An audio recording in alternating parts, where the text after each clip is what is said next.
Are you confident that the SNP was being run properly? There's a police investigation, so let's get to the end of that. I think it's fair to say that what Humza has recognised is that there needed to be a review of corporate governance. That's taking place.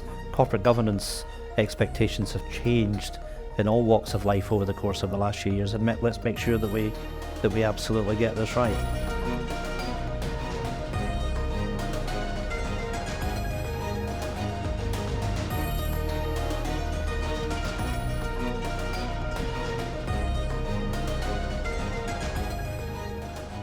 Welcome to the exit interview of Ian Blackford, former SNP leader in Westminster. So Ian, first question in your exit interview, why are you leaving us? Well, that's a good question, Matt. It's something I've thought about for some time. And, to be honest, when you've been the leader of the third party, in my case for 6 years, and you step back from that, you really need to question, what are you going to do? What's the contribution that you can make? I've loved being a member of Parliament. I've loved being a member of Parliament for a Highland and Islands seat. There's something special, I would say, about representing people from such a broad area. There is that sense of ownership that they have over their MP. You're there to represent them, irrespective of political party in many respects, actually. And I've never hidden the fact that as someone that's an SNP MP that wants Scotland to be independent, to be away from Westminster, I've never disrespected the place. I wanted to be a member of Parliament when I was a teenager. It was almost a life's ambition, and I only came into Parliament in 2015. So not that long ago in many respects, so if you look at the length of careers of most MPs. But I felt, as we're coming into the SNP selection contest, it was right that I signalled my intent that I would be standing down at the next election to give the opportunity for others to come forward. And I guess to think about what I'll be doing over the course of the next few years. There's still life in the old dog yet, so there are things I will do. And of course, I am the First Minister's Business Ambassador, and I will be publishing in a few short weeks an industrial strategy for Scotland. But an industrial strategy where it will all be about the delivery. So let's wait and see about what role I can play in shaping that. There is something quite funny, I often think, about SNP MPs, because you rail against Westminster and the evil Westminster government who make everything terrible. Secretly, you all quite love being in Westminster, don't you? I mean, of course, I want to make sure that Scotland can be the best country it can be, and I want us to have that political power in Edinburgh. And of course, I reject many of the things that the Conservative government does. And it's important that when you're there, when you're in the chamber, that you use the voice that you've been given. You stand up for your constituents. In my case, you lead the party as well. But do that in a respectful manner. And I happily say to your listeners, and I think hopefully your listeners will be pleased rather than angered, that many of us, when we leave that chamber, we're friends, we get on. But go to Westminster, do the job you're expected to do, but do it in a way where I hope that you can do it with a degree of grace and a degree of style. Well, we'll come on to your life in the Commons in a moment. Let's go right back to the beginning of your CV then. Yeah. As a teenager, you joined the SNP in the 1970s. A long time ago. But then you joined the Labour Party when you were 21. You've done your homework, yeah. And then you went back again. So Indeed. Were you really an indecisive young man, Ian Blackford? No, I think at that point, I think the SNP went through a very difficult period in the early 1980s. And I was a member of the 79 group, which the party moved to effectively expel. And I suppose as a young man, as someone who was 21 at that point, on the position of principle, I decided to leave the party. I regretted very quickly what I'd done, and glad to say that in a few short years I was back in the SNP again. You've not been tempted since? Certainly not. No, no. I think people these days see me as a party loyalist. That was all part of the growing up. It was, in all honesty, it was a mistake to do that. I regret that I took that course of action. But it's a long time ago. It's a long time ago, but we won't dwell on it too much then. Let's start then with, let me go through some of your bosses that you've had over the years. And, I was going to ask you to sum them up in a word to start with. So let's start with Gordon Wilson. It was the SNP leader right back in your early days. How do you sum up Gordon Wilson in a word? In a word? Well, his nickname for many people at the time was Gale Force. Gale Force. So, Gale Force Gordon. Gale Force Gordon. And actually, Gordon's someone I had a great deal of affection for. And how, because clearly the SNP's, enjoyed extraordinary growth and increase in influence. When you go back to the days when Gordon Wilson was not a household name, probably in the way that SNP leaders are now, what made him a gale force? He could certainly be a rather robust character. He had a very difficult job because after the 1979 election, the SNP went down from 11 to 2 seats. There, of course, had been the referendum and devolution in 1978. The SNP was in turmoil, and he was in Westminster and having to lead the party. He worked extremely hard under challenging circumstances. And I think Gordon's legacy was that he was able to sail the ship through stormy waters and get it to the calmer waters that's seen the party progress the way that it has done. I got to know Gordon well, particularly in his later life. He was something of a confidant, even a mentor to me. In fact, I spoke with him on the week that I replied to the Queen's speech, which is literally just days before he passed away. He was a very amusing man. He actually had a great sense of humour, which perhaps didn't always come across when he was leading the SNP. So, someone in my part that is greatly missed. Okay, he was then followed by Jim Sillars. Well, Jim in a word? Jim in a word. That's really difficult. Combative, I suppose, would be a word that you were trying to find a polite way of saying it. Was he difficult? Jim can be difficult, and whether he'd accept that himself. I worked for Jim. I mean, I was Jim's deputy in many respects. So a lot of my political education came from Jim. In fact, in 2015, he came to campaign for me in Roskillie and Lochaber. There was a bit like turning the clock back. Jim has got an immense brain. Is extremely talented, extremely knowledgeable. Was very close to Neil Kinnock actually in the Labour Party when they were both members of the Labour Party. And I suppose in some respects, from my own part, when I look at Jim, I look at someone that has so much to give in political life that in all reality probably never fulfilled his promise the way that he should have done, but very, very gifted. Moving on to the next SNP leader then. A man who you could probably say did achieve a lot, if not all he set out to do. Alex Salmond in a word. Alex Salmond in a word. He obviously took the SNP into government in 2007. Marmite, I suppose, would be the word I would use for Alec. It seems like there's a slight sort of pattern emerging here with SNP leaders. Gale force, combative, Marmite. Other people talk about Gordon Wilson being like Vesuvius waiting to erupt. Is there something about the party that attracted difficult men? They had to be strong characters, I suppose, in a way, hadn't they? Because they were leading quite a fractious party in some respects through that period. I suppose the SNP, particularly when you talk about Gordon Wilson's time and before that, in many respects was a political movement. And I think there's a difference between that political movement and there being a political party. The SNP, in terms of having widespread political representation, that's really only happened over the course of the last few decades. So the SNP has become a very effective political fighting machine, very successful in winning on elections. And I think, on balance, a party that has done well in government over the piece as well. So it's changed dramatically over the course of and there's been some few generations on the way, I suppose. I think if you take the period of the SNP going into government in 2007, a lot of those that went into Alex's first cabinet had been around for a long time. A lot of them had come through the troubles of the 1970s, had, I think, a backstory to a lot of them in many cases, had achieved a lot in their own professional lives. And in a way, if I look at the people that went into government with Alec in 2007, they were ready for that political office. And many that I think did extremely well as cabinet secretaries. He was very lucky that he had the likes of John Swinney, Nicola Sturgeon, Kenny McCaskill, Alec Neil, Rosanna Cunningham, Mike Russell. These were all pretty competent people, most of whom have now retired or are retiring. But I think, when you look back and you think about the referendum in 2014, the backdrop to that was very much about a government that was seen as competent. And that, I think, was because of the personalities, the character that people had around them at that time. You said Alex Salmond was Marmite. Do you like Marmite? No, I don't. Do you like Alex Salmond? I respect Alex's strengths and his achievements, but I think we've had all the travails over the course of the last few years. It would be probably better that Alec kind of recognises that his time has passed. But if he packed up the Alba shop and well, united the independence movement behind the SNP? Well, I think the job the SNP has is to lead the independence movement and work collegially with others.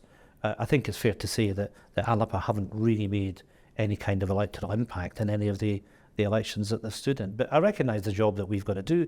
We've got to show that we're worthy of the trust of the people of Scotland. We're in, let's be honest about it, what is a challenging period, to say the least, with a new First Minister, a different personality from all the others that you've talked about, someone who is very, very empathetic. Humza has a generosity of spirit. He's a charming character. And I suspect, and I've had this conversation with other people from the Times group, I actually think Humza's going to surprise people. Well, we'll come on to him in a moment. Yeah. I wanted to ask you, I should probably ask you first of all about Nicola Sturgeon. Nicola Sturgeon in a word. In a word, Nicola. Oh, gosh. A born leader. I'll let you have two. That's 2 words, That's yeah. Okay. Yeah. Nicola's someone I've known all her adult life. She's a very dear friend. And I'm very proud of what she has done as First Minister of Scotland. The depth of the woman, the way that she's been able to lead. And I think history will judge her well on the achievements that she's delivered on.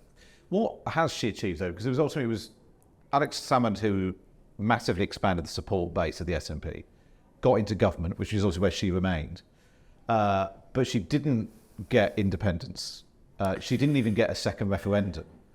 And actually, towards the end of her time and since, we've seen the SNP going backwards. So I think if you take Nicola becoming First Minister in 2014, and then we had the Westminster election in 2015, 56 of the 59 Scottish MPs being returned SNP MPs, 49.97% of the popular vote. You then run on through 2 Scottish elections, another 2 Westminster elections, European elections, and so on and so forth. And I think that period has been one really of dominance of the SNP and the leadership of Nicola Sturgeon, her as First Minister. So I think in terms of, first and foremost, electoral success, it's been an absolutely phenomenal record that she has delivered over that period of time. To what end? Because you're in power anyway. There's lots of, there's widespread concern about the state of education in Scotland, transport. Most public services in Scotland have got the same problems we see elsewhere in the UK. What was the point of winning all those seats when, as an innocent bystander in all this, it looks a bit like you spent the whole time banging on about independence and didn't change that much in Scotland? We've come through a very difficult time, of course, with austerity over the course of the last, going back to the financial crisis in 2008. So there's been a difficult fiscal regime to operate in. You of course, have had everything that's happened with Brexit, with COVID and everything else. And I think what the government has done, look at what it's done in terms of anti-poverty, look at what it's done on the child payment, for example, then I think it's used its power as well. I think when people talk about education, there's been enormous change in Scottish education over the course of the last decade. We've had the national curriculum, which actually wasn't started by the SNP, it was started by the previous Labour Liberal coalition government. And of course, these things take time to bed in. But I think when you look at the facts, there is a higher percentage of children in Scotland going to higher and further education than any other country in Europe. We have got some outstanding academic institutions. Yes, of course, we've got to continue to make sure that we do well, that we actually improve, that we close the attainment gap. There is more to do. I think when you talk about transport, there have been challenges. Of course, there have been challenges with the ferries, let's just admit that. But equally, there have been other things that have gone well. The Queensferry crossing delivered on budget, on time, and so on. But does it frustrate you that the sorts of things that SNP MPs love complaining about Westminster, that we need to break away from the rest of the UK because look at them, they're holding us back. Actually, loads of the problems that we see, whether it's long waiting lists, under-attainment in schools, transport projects which go wrong, sleaze, all the same things seem to affect the SNP in government. The things which have been devolved to you for a long time aren't that much different to the rest of the UK. Matt, I'll happily admit to you there are areas where we have to do better, and let's take health. Again, we're all suffering from the increase in waiting times that have happened right across these islands. and the challenges that we have to deliver healthcare to the extent that the public rightly demand. And let me apologise to everybody that's on the waiting list. We need to get these things down. One of the things Humza has done is appointed a very capable health secretary in Michael Matheson, somebody I know well. We need to make sure that we really deliver. Humza was up in the Highlands 2 weeks ago, opening a new national treatment centre in Inverness. I was lucky enough to see it a couple of weeks before him. There's going to be 10 of these around Scotland. One in Inverness has 5 operating theatres, specialising in 2 areas. There's a real determination that we drive down the waiting times, and we will be rightly judged by you and by everybody else in how we deliver.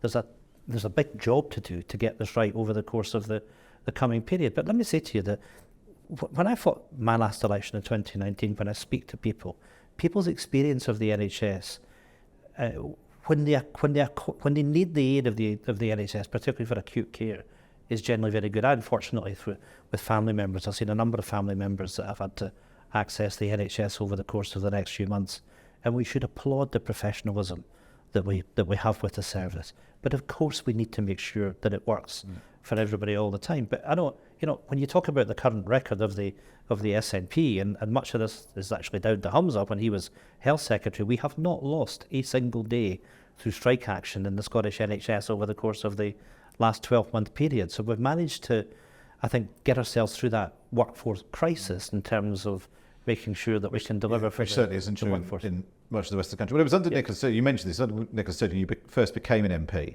elected in 2015. Your campaign against the late Charles Kennedy was described as filthy by some of your critics. Do you agree that you fought a dirty campaign against Charles Kennedy? No, I didn't, not in any way at all. And I'll be judged on my own record. My leaflets are a matter of record. I had the utmost respect for Charles Kennedy. I'd known him for a long time. I'd met him in a number of occasions. And actually, I noticed that just the other day that Sky TV had footage of Charles and I embracing each other at the Count in 2015. It's very sad what happened to Charles Kennedy. You get people in politics that misbehave on all sides, unfortunately, and that always needs to be called out. And I would call it anybody that abused Charles Kennedy, but I certainly... Do you think some of your supporters did? You get people that behave badly on all sides, and I think some of the things... On your side, did people behave badly? Matt, I'll say to you that I can remember the time that we received a death threat at home during that election campaign. But just in terms of, do you accept that some people on your campaign, yes, I do. I have, as a matter of record, I've said that before, and I regret that people did that. If you saw some of the things that were directed at my campaign at that time as well, it was deeply unpleasant. And I think all of us in political life have got a responsibility to show leadership. We have a poison in our political discourse in many respects today. Social media is just awash with poison. And all of us across party have got a responsibility to behave in an appropriate manner and show leadership.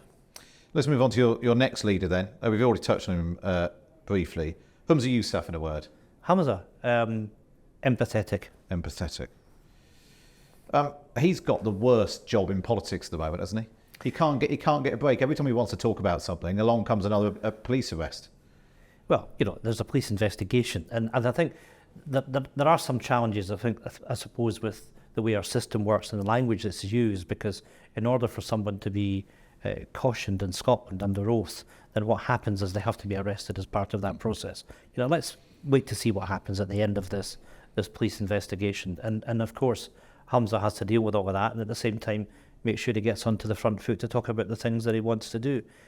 You said earlier, Matt, that the SNP spent the last few years talking about independence. I think in many respects, the debate over the course of the last 8-year period has largely been about process, about how, when, if a referendum will take place. I'm not sure that's actually in itself going to excite an awful lot of people. What will excite people is being able to lay down a vision as to what an independent Scotland would look like. That's what will win the hearts and minds. That's what will persuade undecided voters to come our way. And I really hope that over the coming period, that's exactly what will happen. That's why I'm doing my Mapping Scotland's Industrial Future paper, because it's so we can actually focus about how we change the outcomes. How do we strengthen sustainable economic growth? How do we deliver that green industrial future? These are the issues that really matter. And these are the issues that I believe will give people the confidence to come with us. And I think Humza is the man to lead that. You were the leader of the SNP in Westminster for a long time, 6 years, alongside Nicola Sturgeon, a close ally of hers. Do you know the story behind the camper van? No. You don't know why there was a camper van? Well, look, I've seen everything that's been reported over the course of the last few months, but the first I knew about the camper van is when it appeared in news stories a few weeks ago. Are you confident that the SNP was being run properly? There's a police investigation, so let's get to the end of that. I think it's fair to say that what Humza has recognised is that there needed to be a review of corporate governance. That's taking place. Corporate governance expectations have changed in all walks of life over the course of the last few years, and let's make sure that we absolutely get this right. Is it fair to say that if in any other political party, if Boris Johnson's wife was the chief executive of the Conservative Party, or Keir Starmer's wife was the chief executive of the Labour Party, the SNP would think that was a bit odd and make a lot of play of that? I mean, there was a situation that Peter had been chief executive for quite some time before Nicola became First Minister. And I understand why people would ask questions about all of that. But let's reflect that Peter was the chief executive that delivered the electoral success that we talked about. The SNP has been tremendously successful as a political party, arguably the most successful political machine in the whole of Western Europe. And I think Peter deserves an awful lot of credit for that electoral success. Does it worry you that Peter's resigned, Nicola's stepped down, you're stepping down, some of the other staff in and around the SNP? Is the SNP losing some of its institutional memory? The people who did win all those votes and elections and so on? No, because we're not going away. You're going to be a backseat driver? No, we're not going to be backseat drivers, I can assure you that. That's what we wouldn't be. But when I think about Nicola, myself, John Swinney, we're all good friends. A lot of us have been around a long time. And we're all determined that we help Humza, we help his team.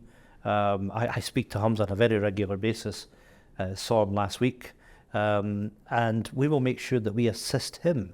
We'll give him every help and encouragement, not just him, but others. I spoke about Michael Mattison, Neil Gray, the economy minister, and so on and so forth.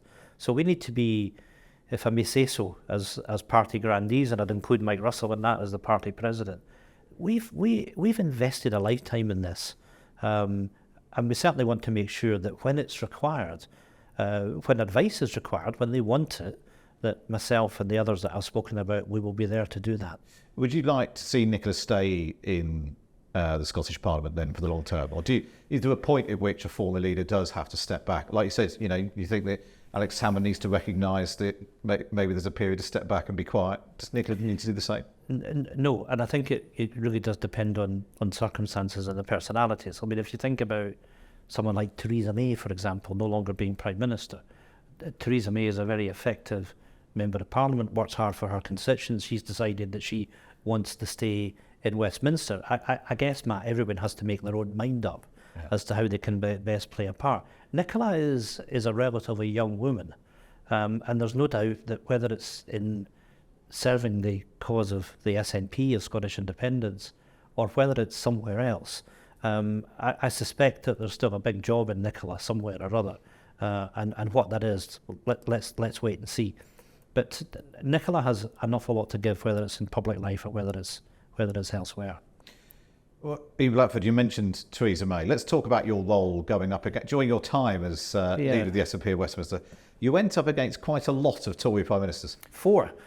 That's quite. You wouldn't. You could have gone through a whole 6 years and been up against one. No, indeed. Was there one that you enjoyed sparring with in the chamber the most?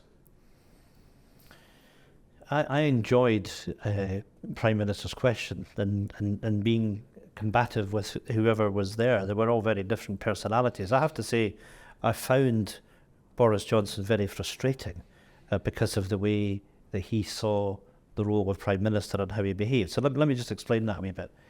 I will oppose the Conservative government, but there are protocols that need to be observed. And there are times, let's take the example of Salisbury and Skripal. So when that happened, myself, the leader of the Labour Party, would be brought in, you'd see the National Security Advisor, all the information would be shared with you. You need to be in that position. That was under Theresa May. That was under Theresa May. So when you stand up in the House of Commons, when the Prime Minister makes a statement and you respond in the appropriate manner because you know that what she has said and done is the right thing to do. When it's matters of national security and it's right that you stand with the government, then you should do that. And that's largely been the case over the course of the last 16 months or so over Ukraine. And again, I'll credit Ben Wallace in the way that he has behaved. But that privilege, if you want to call it that, of being given access to information stopped when Theresa May stopped being Prime Minister.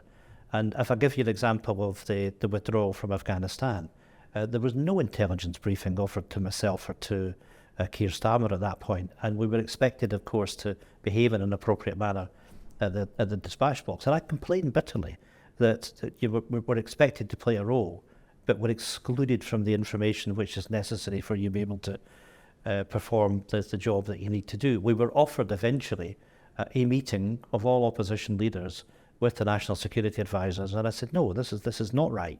It needs to be done on the basis that you've got the opportunity to ask questions. We've got to be treated with respect. And I think there was that thing with Boris, and it didn't matter who you were.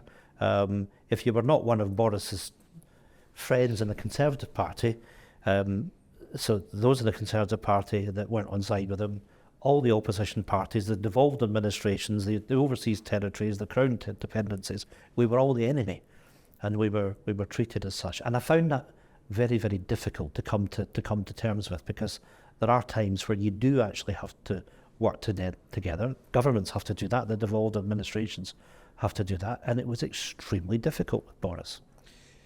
You say you have to respect the protocols and so on. You've actually got thrown out of the House of Commons on several occasions. In 2018, in a row over Brexit legislation. Again, last year, after you repeatedly said that Boris Johnson had misled the House, which is basically... Well, I wasn't wrong about that, was I? Well, you was basically tantamount to accuse me of being a liar. Did you do that deliberately? Because you knew sometimes if the SNP needs a bit of attention, causing a fuss and getting thrown out is the best way of doing it? Actually, no. And again, I understand why you put that question. So the one in 2018, this was over the Withdrawal Act, and this was about the repatriation of powers.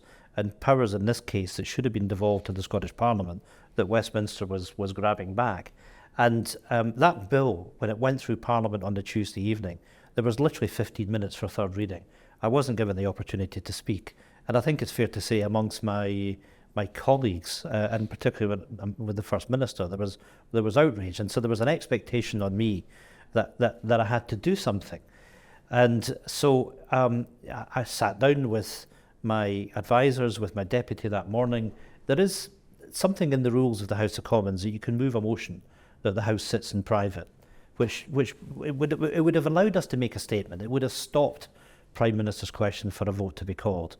The Speaker knew what I was going to do because the clerks had been told, and frankly, he made a bit of a mess of it. And rather than allow... This was John Burker, wasn't it? This was John Burker. Yeah. And so rather than allow the vote to be taken, he wanted to make an example out of me, and I was thrown out the House of Commons. My colleagues didn't know. My fellow MPs didn't know what I was going to do, and I was actually mightily surprised when I looked round on my way out to find that there was a mass walkout of SNP MPs. We made our point, and actually, interestingly, the SNP put 10,000 members on that day, but we needed to be able to express to the Commons, to the public, that we couldn't accept the way that the Scottish Parliament was being treated, that this power grab was taking place. Matt, one of the things that was talked about after 2014 was that we were going to get the Smith Commission, more powers for Scotland, and that Scotland was to lead the UK, that Scotland was to be respected as a part of the United Kingdom and the role that the devolved administrations had within all of that. And there was something within that. You had something called the Sewell Convention. So Westminster's not supposed to legislate without the consent of the Scottish Parliament in areas where there's devolved competency. And what happened over Brexit, it was argued that times were not normal and therefore Sewell didn't apply. So Westminster didn't need the consent of the Scottish Parliament. And this was just yet another example of areas that were devolved, that Westminster were just simply saying, no, we're taking these powers back to Westminster. So I had that responsibility to stand up and make the point that this, quite frankly, was unacceptable. The second time, the Boris Johnson liar one, I was asked to retract that I'd said that Boris Johnson had misled the House. I said he was a liar. I didn't feel I could retract that. And I felt for the Speaker, because of course the convention is that you're not supposed to be able to use the word liar. So I actually, oddly enough, I wasn't thrown out. He started the process of throwing me out, and to make life a bit easier for him, I got up and left. And he said at that point, look, there's no need to go any further, Ian's gone. So that was the end of it. I mean, I think language is important. I mean, I talked earlier about respect in our political discourse, but we need to find a way that we can hold politicians to account when it's right to do so. And the behaviour of the Prime Minister, it was right to do that. But perhaps the House of Commons needs to look at its rules about how we can do that. And then do you think you should be able to say in the House of Commons that was a lie?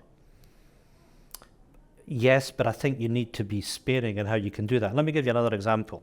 There was a time just a few weeks ago that I used parliamentary privilege to name a paedophile. Now we can talk about this because it's now in the public domain. It's a chap called Ian Wares who lives in South Africa who has been accused of serial sexual offences against boys at 2 schools in Edinburgh. It's a case that the Times have covered quite extensively, and actually the Times did take their lead from what I had said and published his name, the only paper that did so. And I felt under the circumstances of that, given I had 3 constituents that were affected by the behaviour of this man, that I was right to do so. And actually, out of all of that, there was quite a lot of publicity in South Africa when he's now living. And I'm told that the fact that he was named in the Parliament in the UK was a contributory factor to him now being arrested and charged in South Africa. But that's the only time that I've used parliamentary privilege. In that particular case, I'd consulted with the Speaker. I'd arranged that I would do it at education questions. I told the Minister what I was going to say, and actually I got a very good response from her. So I think MPs, where they've got the privileges of behaving in that way, have to do it for the right reasons. And I think the same comes to when, unfortunately, where you have to call out a Prime Minister, and in this case, as being a liar. Let's talk about it's an interesting process of when you both became leader of the SNP in Westminster and your departure. You only won by, you beat Joanna Cherry it was very close to become the leader. Do you sometimes think about that sliding doors moment about what would have happened if she'd got it instead? No, I don't actually. I imagine she might think about that slightly more than you do. Perhaps. I think some of the reporting about the margin of victory is actually a bit misplaced, but be that as it may. When I think about that weekend, it was an extraordinary weekend or week actually, because we had the election on the Thursday. We'd obviously gone down to 35 MPs in that election, Angus Robertson. This is after the 2015 election. After the 2017 election. And so I was kind of tapped on the shoulder. I had been the SNP pension spokesperson, so I wasn't even really on the front bench in the material sense. And I got asked if I would accept a nomination to become SNP leader. So it all happened rather quickly, and I'm grateful for colleagues that supported me in that. And of course, I'd spoken to the First Minister about how we would work together, and it's been a pleasure and a privilege to work with her the way that I have done over the course of the 6-year period. We were very much a team. I saw my job as one to support the government in Edinburgh, that we would work together. But equally, I was my own man, and we certainly worked very closely over the course of that period. So what happened at the end? Well, I think it was known that there may be a challenge coming my way at the annual meeting of the group. I have to be re-elected every year, and I had been re-elected every year since 2017. Funnily enough, I actually had a conversation with one of our MPs just last night, and we both agreed that if I'd stood for election last December, that I would have won that. We will never know. I believe I would have done, but I recognise that there were a number of MPs that, quite frankly, probably wanted my backside off the front bench. Why do you think that was? Why did Stephen Flynn and his supporters want you out? One of the things I've said through the course of the interview, Matt, is that I saw my role is working with the Scottish Government. I think also my style. I will argue my case vociferously with the government, but I'll behave, I hope, in a respectful manner with the government and with other MPs. I think sometimes people want a harder nose. They want more of a spirit of independence of the group, and they want no quarter given in their relationships with the governing party. Well, that's a choice that people can make. How do you think Stephen's doing there? I think he's doing fine. I mean, he has a different style to me. He keeps putting his hands in his pockets. That seems the most outrageous thing in the House of Commons. Well, look, I mean, he has to develop his own style and his own image, and I think he's doing that. His questions are perhaps a bit shorter than mine. But Prime Minister. Don't worry about that. You occasionally were criticised for being a bit verbose. Is that fair in the Commons? You had quite a long style to your questions. Yeah, perhaps. I think Stuart MacDonald, in an article he wrote for the Scotsman newspaper, said that my speeches could often be as long as my commute from the north of Skye. So, like the way that I prepared for Prime Minister's questions, I had a number of people in the room. I had my Chief of Staff, I had my Head of Comms, my Head of Digital, my Policy Advisor, and I'd always sort of say, look, here's what I want to do this week, here's the idea, and they would kind of craft something together. And there are times I would often think that the questions may have been a bit on the long side, but often it was necessary to do that to get the point across that we wanted to do. So no, I don't necessarily agree with that. I need to ask you about the simple crofter. This tag, which is always attached to you. How simple a crofter are you? Well, I'm a crofter. Yes. So I can remember how that came about. When I was elected in 2015, I got a call from the Whip's office on the first day of the Queen's speech to say, Ian, could you give your maiden speech tomorrow? And I mean, of course, I suppose to some extent you've thought about what you want to say in your first speech, but I hadn't really got to the point of committing anything to print. So I had to work very quickly. And one of the things I wanted to reflect on, that I was the first Member of Parliament to live in the Isle of Skye since the Baron of Glenelg in 1833. And what I did say in that speech was that he owned the Waternish estate. I, on the other hand, owned a humble croft. So, you know, on reflection, maybe I shouldn't have used the word yourself. I know indeed. So yeah, mea culpa. So I probably shouldn't have used in the context of that the word humble. I guess it kind of stuck. It stuck from then. But yeah, I've got this strange life in some respects because I'm down here during the week, and at the weekends I'm back home assisting my wife, who's got the main responsibility, and I do put up pictures of lambing and our polytunnel and the things that we grow and all the rest of it. So it's a strange world. It's a strange double life. I know, but it's and I'm looking forward to being able to spend a bit more time back there. I'll ask you in a minute what you're planning to do next. But I wondered what you've liked, but perhaps more importantly, disliked about the job of being an MP. Well, look, I've loved being an MP and the opportunity that I've had to serve the people of Roskilde, of Lochaber and Lochaber. It takes its toll. So over the period that I was SNP Westminster leader, if I'm honest, it was 24/7, 365 days a year. You don't get downtime, and that's true if you're a cabinet secretary, if you're the Prime Minister, if you're Keir Starmer or somebody in the front bench of Labour, I suspect. But I had no time, and a number of people have said to me, including in the chamber last night, you're a different person than the one that you were, because all of a sudden you do have a little bit more time, and I hope time for other things, for family and so on as well. But I don't regret having done it, and I think probably the thing I take most satisfaction for is the work that we've done for constituents. Now I've got, number-wise, I've probably got a relatively small constituency. It's 54,000 electors, although it's the biggest in the whole of the United Kingdom. And hardest to get around. Oh, goodness gracious. I do surgeries in 32 places. So, I mean, in the summer, I spend 3 weeks where I basically travel. And I remember the first year I did get into trouble with IPSA because I said, why are you staying in hotels in your constituency? I said, well, yeah, because they're, in my case, hundreds of miles away. And I would leave on a Monday and get back on a Friday. So it was like being in Westminster, except you're going right. You're never leaving your own constituency. Yeah. Yeah, indeed. But of the 54,000, we've corresponded with 34,500 people since 2015. Now, of course, there will be an element of churn. And the things that I've taken most pleasure from is where you've been able to help people. I mean, sadly, I was at a funeral just last week for a woman, Lindsay Jarrett, from Fort William.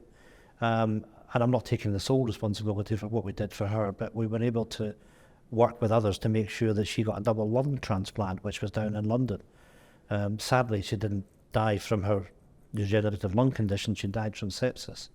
But I think with others, with the supreme talent of the medical professional, that we got her an extra few years that she otherwise wouldn't get. There are immigration cases that we won. There was a quite high profile case of the Australian family, the Brains, that again we won. There are others, McLeod's and Dingwall as well. And I think when you're able, where you can, through using that office, that you're able to make a difference for people, that's what really counts. It's striking actually, having done this series, it's the thing that comes up all the time. Is it? The constituency, Yeah. get changing individuals' lives in the constituency seems to come up a lot. Yeah. I suppose I do have to ask you, where we are right now then, 2023, when is Scotland going to be independent? And how many years do you think the cause has been set back by police investigation, leadership change? Yeah, so, we've been at this a long time. Yeah. The SNP was formed, or the modern SNP was formed in 1934. Well, there was a merger of two parties. And of course, the big breakthrough came in Hamilton in 1967, Winnie Ewing, that just passed away the last few days. Billy Wolfe in his book talked about the ebb and the flows, and I've admitted that we're going through a challenging period. Matt, I really believe very strongly that we've got to get on to the economic case for independence. We've got to show how we can deliver that stronger economy, how we can deliver a wealthier but a fairer Scotland as well, really have that debate, and I'm looking forward to doing that over the course of the coming period. I'm not arguing that any of that is easy. I'll in my report, we'll focus on the delivery mechanisms about how we do accelerate economic growth in Scotland, drive investment into the economy, get away from this cost of living crisis that we're dealing with. And I think if we can show the appropriate level of leadership and also be respectful to the other side, let's make sure that all of us are having that discussion about Scotland's future. Independence will happen when the people are ready. And it won't be about who's Prime Minister in London. It'll be about the people of Scotland having the confidence to complete that journey.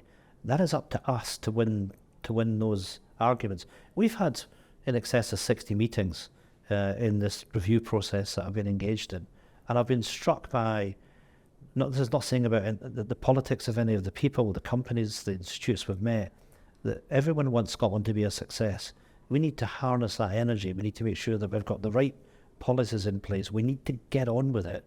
The reason we need to get on with it is that when you look back in the rearview mirror, there's a book written by a chap called Anderson from Aberdeen University that shows that Scotland's relative population in the UK has declined every decade since the 1850. For me, there's a real sadness in that. And it's not about blaming anybody for what has happened. The past is the past. How do you change the future? Obviously, next year will be 10 years since the independence referendum. Yeah. Will it be another 10 years before Scotland's independent? I hope not. I hope it can happen before that. But we have to set the circumstances where people have the confidence and want to complete that journey. And all this debate about process, if those that live in Scotland are expressing a very clear view that they want Scotland to be an independent country, then it will happen. And if next year there's a general election and Keir Starmer becomes Prime Minister, doesn't that kill the argument about Scottish independence for a really long time? There'll be more. The SNP will probably have gone backwards in the number of MPs in Scotland. The get the nasty Tories out argument that the SNP absolutely loves will have gone. It's going to be much, much harder mounting that argument if nice, boring, left-wing Keir Starmer's Prime Minister, isn't it? I'm not sure. I mean, I think obviously the SNP's got to get its tactics right for the election next year. And the polls today, I accept all of that. And I think what people are expressing throughout the United Kingdom is they want change. Okay, so what is the SNP offer in the context of that change? And let's just, accept at the moment two things have to happen for us. One is that we have to be able to get our core vote out when it comes to that election. The polls are showing that there's been some slippage towards Labour over the recent past. We need to connect with those that have expressed some desire to vote for Keir Starmer. And we need really, I think, to do a couple of things. One is to say, look, if you really want change, and if you want to make sure that the Tories are locked out, not just for one election, but for good, then the way to do that is to deliver Scottish independence. But secondly, remember what Labour are seeking to do at the moment, and that is to deliver what is Brexit. Brexit has had an enormous cost for people in Scotland, I would argue right across the United Kingdom.